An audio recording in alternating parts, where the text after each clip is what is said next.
So this is the monthly Money Matters workshop.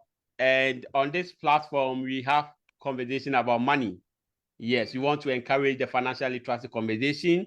We want to encourage the money conversation. And today is a great day. Today, I have an amazing personality with me, and I'm going to ask all the amazing questions. Okay. Yes, all the questions that will help us to know what he is doing, what is happening within his community, because we started this so we can bring the financial literacy conversation to the forefront of communities and schools. And so it's important for us to engage people who are doing amazing work within the financial literacy space. And today I have with me Mr. Del Morgan.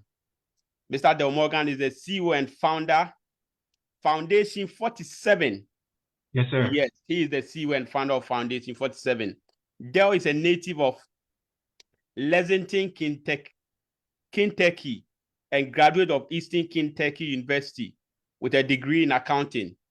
He currently serves on the Kentucky Commission for Small Business Advocacy and Innovation, and he was appointed by Governor Andy Beshear. Yeah. Yes. He is the primary facilitator of the Money Smart for Small Business curriculum administered by Commerce Lexington. Dell finds motivation to continuously improve from the Tupac quote. I am not saying I will change the world, but I guarantee I will spark the brain that's war. I love this quote. Yeah, I me love this too. quote. I am not saying I will change the world, but I guarantee I will spark the brain that's war. Yeah. And so this is our motive for today. We are not saying we will change the world, but indeed we will spark the brain that will change the world. Amazing Right. stuff. Amazing stuff. So we will start by asking, how did you grow up? Who are you and where are you coming from? So let's get into your background. Yeah. Okay.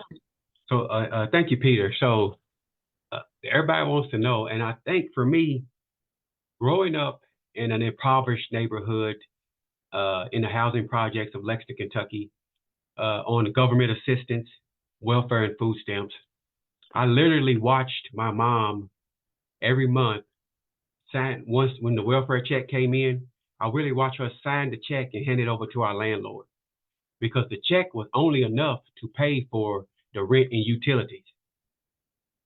Now, with that being said, ask yourself, how do you budget from $0? Right? Because that's the situation I was in. My mom gave the check to the landlord every month. Sure. Now, every month. Now we got our check and we got food stamps. So I always had a roof over my head and a warm bed, and I always had food in my belly. And I'm grateful for that. But I wanted more than that. That was not enough for me. You know, for some people that's enough, but for me that was not enough. But what that did, it sparked in me the fire to want to help. What can I do to help change my financial situation? What can I do? And at the time, I was only about 13 or 14 years old. So I went out and I started looking for jobs. I started looking for a job. I got a job at a Pizza Hut. And at the time, I was only 14. And at the time, the legal age to work was 16. But the manager gave me a job anyway, under the books, under the table. And I was washing dishes for about $50 a week. And I did that all summer long. But what that instilled in me and showed me was, you know what?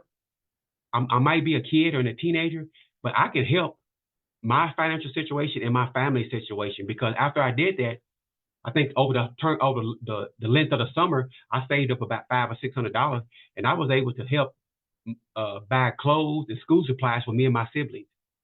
So that's kind of one of the things that kind of sparked that financial literacy within me.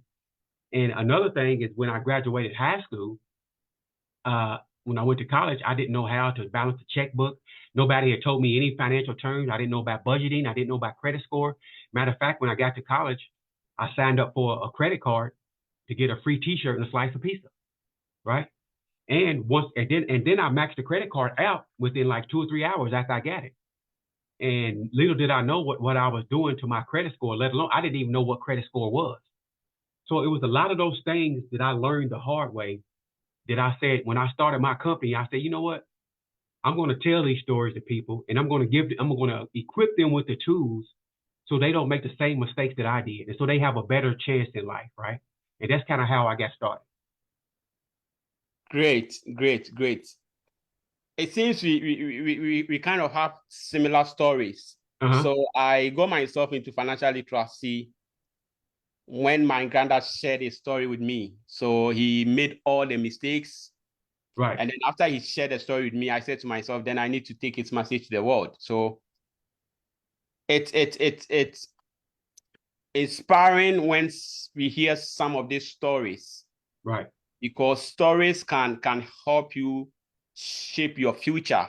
Mm-hmm. And so mostly we learn from the past so we can make better decisions for the future. So right. Your story is one that is inspirational. And thank you so much for accepting to do this.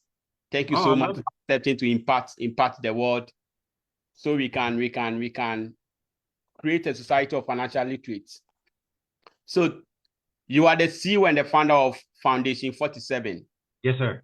Can you elaborate more on what Foundation 47 is all about and what you do there? So Foundation 47 is centered around, when I started Foundation 47, it's centered around financial education and empowerment. Just trying to inform individuals about your personal finances and the importance of managing, of being better stewards with your money. But what Peter, what they get is they get that financial home base and that financial centering, but they get real world life experience with all the experiences all the mistakes that I made with my personal finances. Like I counsel people on one-on-one sessions. I do group workshops for colleges, universities, to nonprofits, to corporations, and I talk to people about personal finances.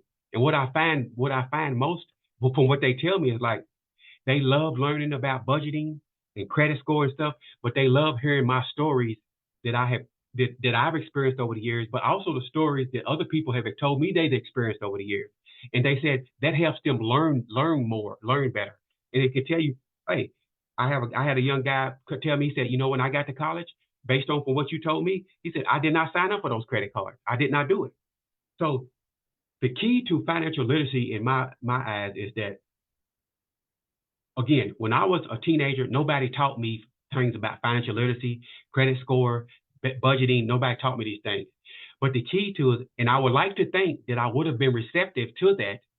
But the key to it is, one, are you receptive? And two, will you take it and apply it, right? Will you take it and apply these terms and these concepts?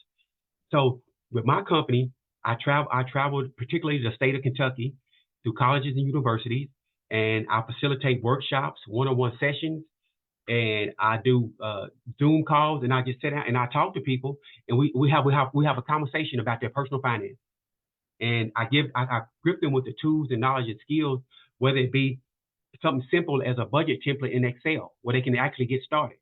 Something simple as, here's the number you call to check your credit score, to see what kind of false credits did you have on your credit card, ways to help you get those things taken off, and things of that nature. But yeah. Great.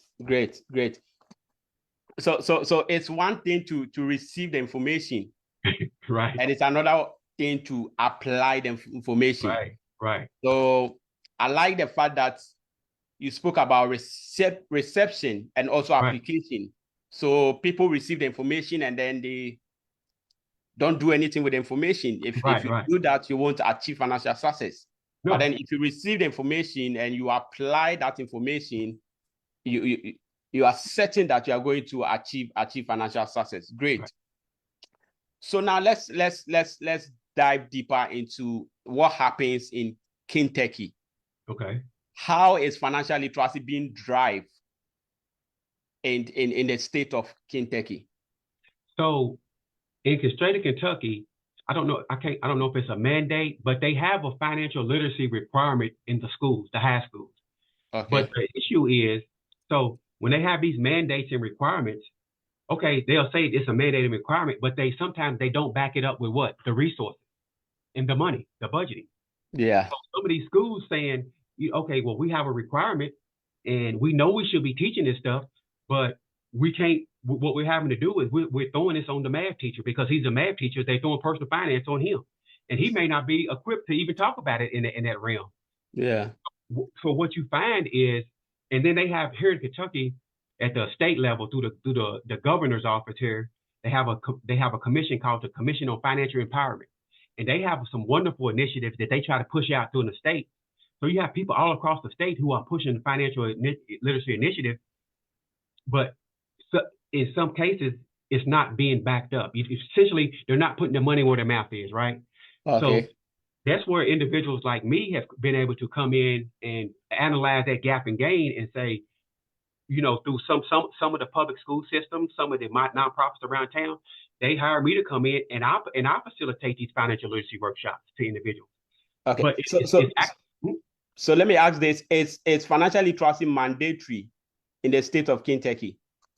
Yes. Yeah. Oh, okay. Okay. Yeah.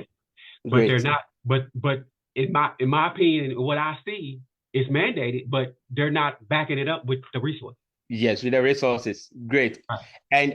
And with the work that we do, I think one thing we need to accelerate our work or to expand our work is the financial resources. Right. And so if you make it mandatory and you are not backing up with the resources, it will be difficult to even create engaging content. Yeah. Because money conversation is not nice. People don't want to talk about money. No. So we need to find ways to make it engaging, to make it fun, to make it entertaining. And so if we don't have the resources for it, it will be difficult to create entertaining content. So I agree with you on that.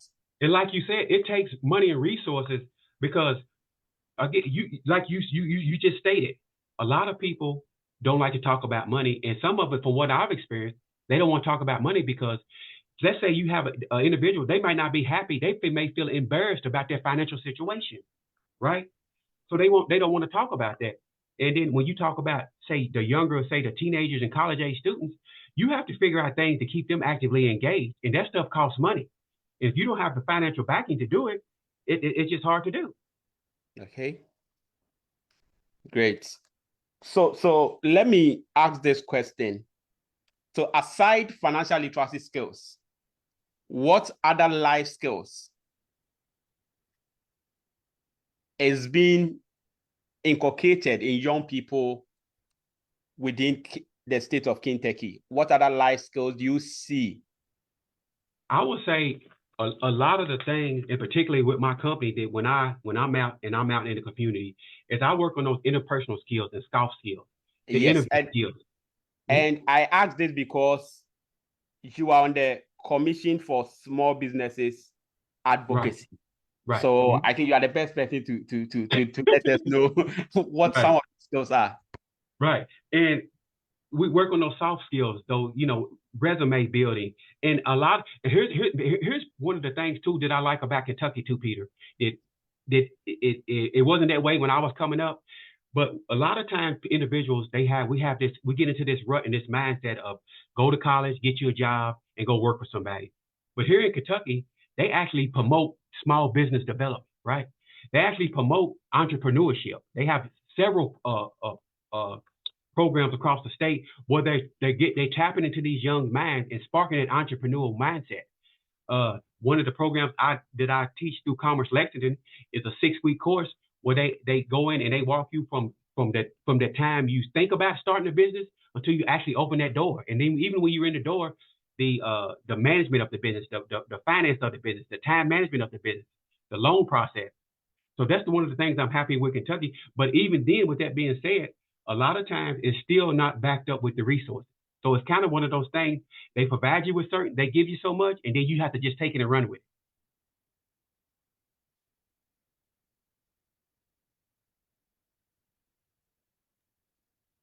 I want you to throw more light on what the Kentucky Commission for Small Business Advocacy and Innovation is all about. What are your tasks? So the task of the Commission on Small Business Advocacy is to help individuals get in business, right? Help individuals, and then not only when you get in business, but also to help you thrive. So they do this through a number of ways of things, through grants, through funding, helping you secure funding. They'll help you write business plans. They'll help you write. They have resources across the state with the Small Business Development Center, where they actually have they'll provide you a business coach who can actually help you come in. They refer CPAs to you. They have individuals that help you be able to navigate QuickBooks. They help you to understand the whole process of owning a business. It's not, because for some, it's not just you go. Some people have this misconception that you open up a brick and mortar store and the business is just going to flood in. No, it's a process, and they tell you how to deal with that process. But they have resources all across the state where they just help individuals. They walk them all through that process of owning a business from start to finish. Great. That's some amazing work there. Yeah. So now let's get personal. Let's get to the personal conversation. So I want you to share with the people who are watching. What are your 3 biggest financial mistakes that you will never repeat? Okay. 3 biggest financial mistakes you have ever repeated and you don't want to repeat that again. Okay. The first one I made is when I went to college and I got that credit card and I maxed it out in 3 hours and I didn't make a payment for 8 years. I will never do that again. I learned a hard lesson because when I did that, I wound up paying it 4 years later down the road, and that amount that I spent, I had to pay back 3 or 4 times. Okay. The amount. That was the first mistake. The second mistake that I made coming up, and again, I was in my early 20s when I did this. I was fortunate enough to be in a position to where I could purchase a home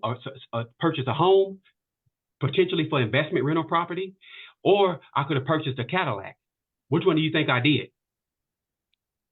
A home. No, I bought the car.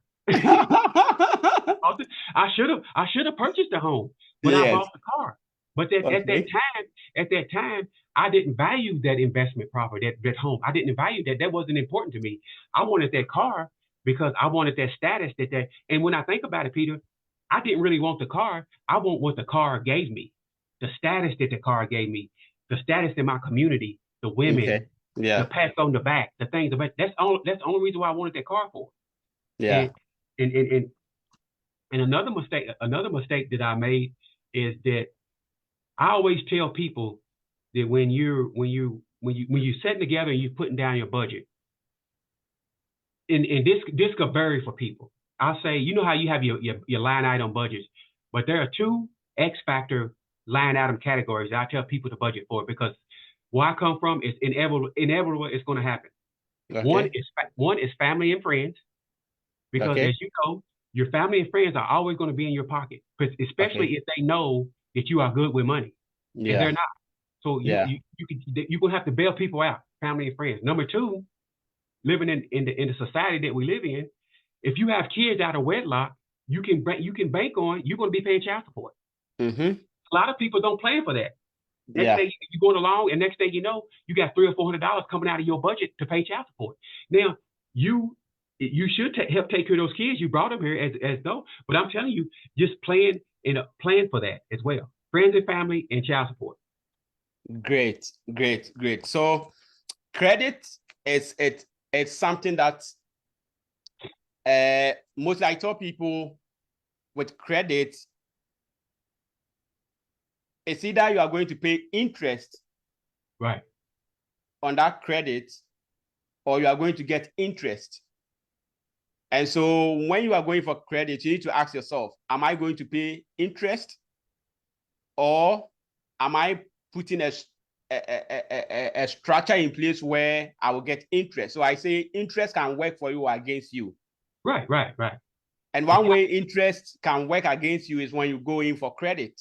Right. When you buy there are interest on that credit, and that can work against you, and it's a big financial mistake. The second aspect was you buying the car instead of the home. Right. The home could have been an income generating asset. It could have made money from the home. Yeah. But then because you wanted a status, you wanted to impress your community and all that, you went in for So much I tell people, you don't need to spend to impress people. You spend to invest. And so if you bought the home, you were actually investing. Right. So that is also some great Peter, tips. And then, Peter, yes, of course. Yes, you can go ahead. And Peter, you hit it right on the head, because I used to beat myself up about this all the time, because that home is still standing. That home is still making money for somebody, right? It's still Yes. making money to this day. Yes. That car, I don't know where that car is at. I couldn't tell you where that car is at. That car has been long gone. And the bad thing about it was, what I paid for the car actually cost more than the home. Yeah. So I could have bought the home. Wow. Yeah. So it was a hard lesson learned, but I promise I will never repeat that again. Great. And then your third mistake was not planning for families, not planning for. Yeah. So one of the contents we teach at Center for Financial Literacy is we are trying to let people understand the need for estate and gift planning. Yes. Estate and gift planning. Mm-hmm. Because people depend on you, because you have a family, you have to put structures in place. Right. So you can actually take care of them. And so one way you can do that is to plan for giftings. And so if you know you need to give money to your family, put that in your giftings. If you are drafting a budget, make provision for that. And then one thing you also said was kids are expensive. Yes, they are. And so if you don't plan for it and it just come, you may hit yourself right in the foot. So it's something that I think it's laudable for us to plan before we get ourselves involved. Right. Another thing too, Peter, is that when you think about, elder care, a lot of our parents are aging, and we get left with that burden of having to take care of them. And those nursing homes and stuff can be expensive. They have plans out there where you can actually plan and put money aside to help pay for your parents' expenses in nursing homes, but also yours if you wind up in there. You know what I'm saying? Yes. And this also takes us to insurance. So you can put insurance in place, and that can take care of all your loved ones and all that. So it's very key. So after sharing with us your 3 financial mistakes, we want you to share with us 3 financial lessons, something that everyone should practice. It should be part of us. Yeah. Number one, I would say, is just your mindset. Understanding that the things that you value and the things that you put a price on, those are the things that will help. Those are the things that you will most likely spend your money on. When I talk about mindset, I'm giving you an example. Now, you remember when I made that mistake with the car and the rental home? I vowed I was never going to do that again. I said I came into a position to where I had some student loan debt, and I got a settlement of money, and that settlement of money was actually enough to pay off my student loan debt. So I said, you know what I'm gonna do? This time I'm gonna make the right decision, and I made the right decision, and I paid off the student loan instead of taking the money and spending it on something else. So that's one of the things that I and that just come from experience, knowing that, you know what. And also, when you get older, you start to think with that prefrontal cortex, and you say, you know, there's going to be consequences to this. You know, I had a $185 student loan payment. Then if I take this settlement money and pay off that student loan, I get rid of that $189 loan payment. Whereas if I don't do that, I'm still paying on that student loan debt today, right? And one of the other things that I'm glad about when we talk about planning for the future is when my daughter was born. When she was about 6 months, I started her a college and savings plan. Okay. It was called a 529 investment plan. And I just started out putting $100 a month in there. And then over the course of time, when my financial situation changed, it varied. Sometimes I would cut that back to $75 or $50 a month. But when I went to college, I didn't have a dime to my name, right? And I said, I want to try to give my daughter, my kids, a leg up, something that I didn't have. When she went to college, she had over $70,000 in this fund that she could use towards college, and it worked out great for her because it gave her something we could use. We could use that money to buy computers. We could use to pay tuition. We could use to pay for housing. We could use that money. It was something that she had, and to this day, that she's still in college, but to this day, she has not had to take out any student loan debt. Right. Great. Great. So, and another thing I've done, Peter, remember I was talking about that line item for family and friends. Yeah. When I learn something new, guess who I call? I call my family and friends and I tell them. I tell them. I've had meetings with my family and friends. I said, hey, I've actually sat down with all my family and friends and helped them put the budgets together. Yeah. I help them put the budget together. And I tell them, well, if I see something about it, hey, you should check out this investment. Are you putting money in your 401k? Are you putting into this Roth IRA? What are you doing with your money? And I saw you was on Facebook in Bermuda for 2 weeks. Could you really afford that? I kind of hold them accountable. Yeah. I'll say those are my three. Great. I like the last part.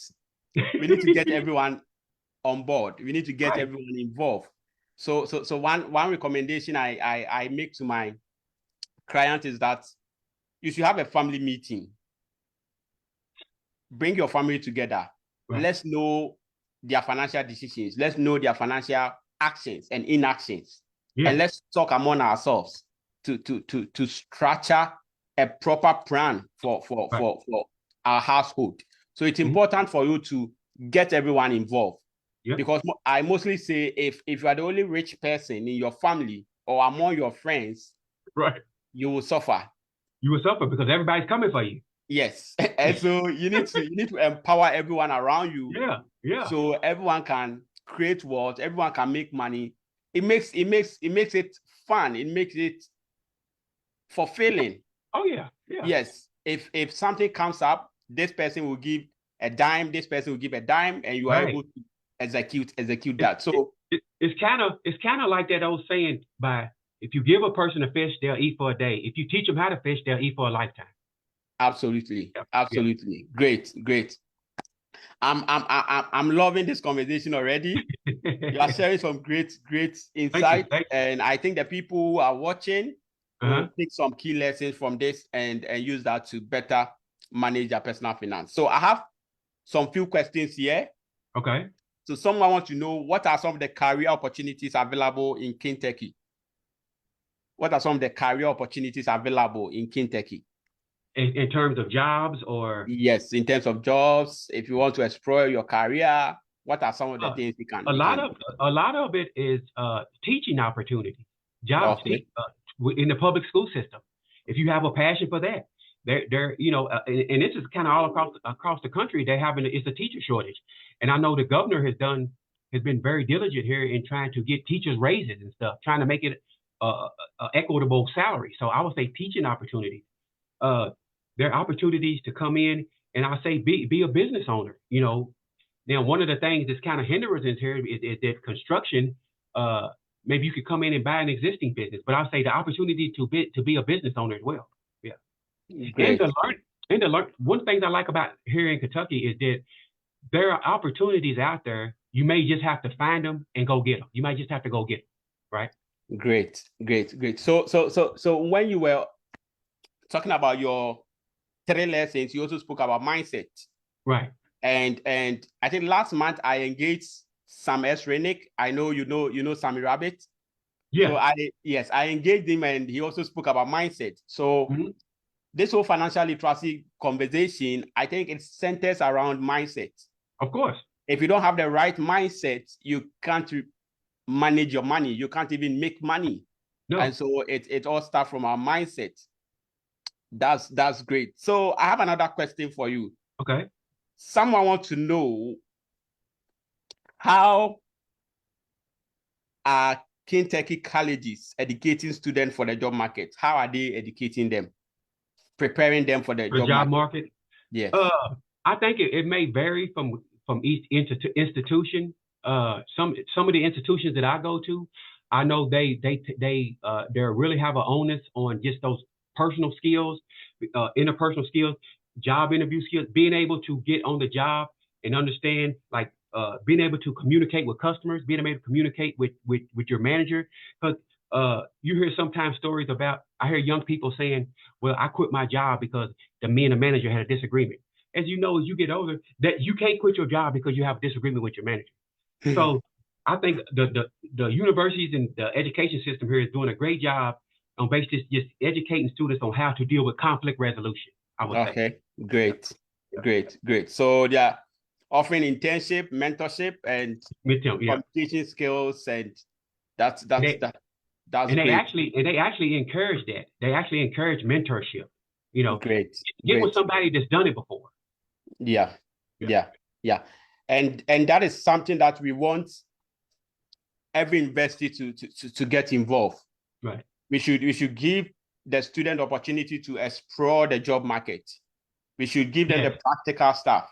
In as much as we are taking them through the theory, we should also grant them access to the job market. Yes, right. They should go out there and volunteer. They should go out there and do internship. We should mentor them and all that. So a lot of things too, they do is study abroad. They do study abroad stuff. Exchange. So I know you have worked with some of the universities. Are some universities in Kentucky working with African universities? Do you know about some universities who are collaborating with other African universities? No, not necessarily. No, not. I can't really speak. I can't really say that I do. Okay, sure. So I think one thing we are trying to encourage is to get students to do exchange programs. So students here in Ghana can have an exchange program with universities in the States. We can have students from the States coming down to Africa to learn the culture, to learn what is happening, because now the world is a global village. And what is happening here in Ghana, people in Kentucky should be interested in it. Right, yeah. So I definitely do. I agree. And they may be doing some of that with the study abroad kind of things, but I don't know about particularly, but I've heard of that before. But universities, they do encourage going to other countries to learn to work and stuff. Sure. So one thing we're also doing is we take students and then we mentor them, we orient them, we take them through a series of training, and then we use them as volunteers for our community engagement, our market outreach. Right. And so we will go into a marketplace with about 50 students who we have coached, we have trained, and then they will engage with the market women one-on-one. And it's a nice experience for them. Some of them, when you get the opportunity to talk to them, some of the comments they say, it's an eye-opening for them. And so we want to encourage universities to go into that as well. Okay. So let's get back to our conversation. You know, April is Financial Literacy Month, and a lot of activities are happening all around the world. Right. So what were your 3 major activities this month? Well, one of my major activities was I did a news interview with a local news station here, just talking about financial literacy and the importance of financial literacy. That was one. 2 was I did a group workshop at the a university here, and I had about 75 students participate in it. And number 3, I had a conversation with a guy, and we were talking about why Financial Literacy Month should not just be just a month, because you need to be working on your finances year-round, right? So I guess those 3 said, and number 1 is like financial literacy is just shouldn't be something that you learn once a month, and then because you have to apply it every month.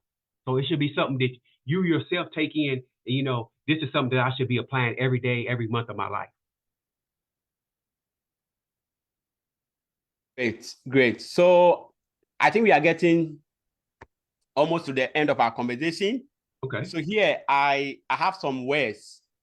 So I'll mention the word, and then you will respond instantly. So how you think about the word, you just respond to it. So let's say if I say money, maybe you can say invest it or spend it. Right. Yeah. So I have some words here that I want this to be fun. Yes. So the first word is a car. Choose wisely, and you do not choose wisely. Choose wisely. Car. Great. Marriage. I would say make sure the person that you marrying is on the same page as you spiritually and financially. I like that. Spiritually and financially. Great. Case. Make sure you plan for them. Plan ahead. Savings. Save as much as you can, but I say save at least 50% if you can. And whether that be savings account or investing. Investment. Definitely definitely invest your money. Take advantage of 401ks on jobs, and also put money aside yourself, a Roth IRA or some kind of mutual fund. Time value of money. Great. Spending. Cut back as much as you can. Necessity. Great. Needs. They're okay, but again, there's just a need. It's not a want. Wants. Try to cut back those wants. Cut back those wants in spurts. Cut back wants in spurts, and then you can get those wants later on down the road. Great. Budgeting. Key. Outside of mindset, it's the next big step is budgeting and sticking to it. Net worth. You always want it to be positive. As positive as you can. And net worth to me correlates with budgeting, because if you get your budgeting together, your net worth will increase. Great. Financial independence. It's awesome. It's a great feeling. It's a great feeling when you can take a trip, when you can pay all your bills, when you can help family and friends, but more importantly, when you're not the one asking for money all the time. Abundance is good, but I say share that abundance with your family and friends in your community. Foundation 47. It's a great organization. It was started by a great man who had a great vision, but not only for himself, but his family, friends, and his community. Awesome. Del, your final words to our viewers and to everyone who is watching this conversation. Peter, my final words are, you're going to find yourself in life, just like I did, in some of the deepest, darkest corners of despair, whether it be financially, spiritually, or just mentally. But just know, 6 months from now, you could be in a totally different spot. Where you are now does not have to be where you are 6 months from now. So I would say, never get discouraged, and most importantly, never give up, because there's always a way out. Great. Thank you so much for doing this with us. Thank you for reaching out. Insightful conversation. You have shared a lot of tips, and I believe everyone who will watch this video, everyone who will get hold of this information, it will transform their lives, and they will go out there and also transform other people's lives. So thank you so much for doing this with us. We really appreciate your time, and keep up the great work. You are doing an amazing work. I've been following you on LinkedIn and all that, and I see the great things that you're doing. And let's keep the financial literacy conversation going. Let's empower ourselves, let's empower others, and let's make the world a better place for all. Thank you very much. Peter, thank you for having me, and I hope to come to Africa one day. I've never been, and I want to come. Yes. So, we will host you in Ghana. So once you want to come, just hit me, and we can arrange for you to come down. Yeah. We'll definitely make that happen. Thanks again for having me. I really love this. Thank you. Great. Thank you. Money Matters workshop. Yes, and today we had an amazing personality with us, Mr. Del Morgan, and he has shared a lot of information with us. So you can watch it, repeat it, and get hold of the information and use that to build your financial resources. Thank you, and see you next month.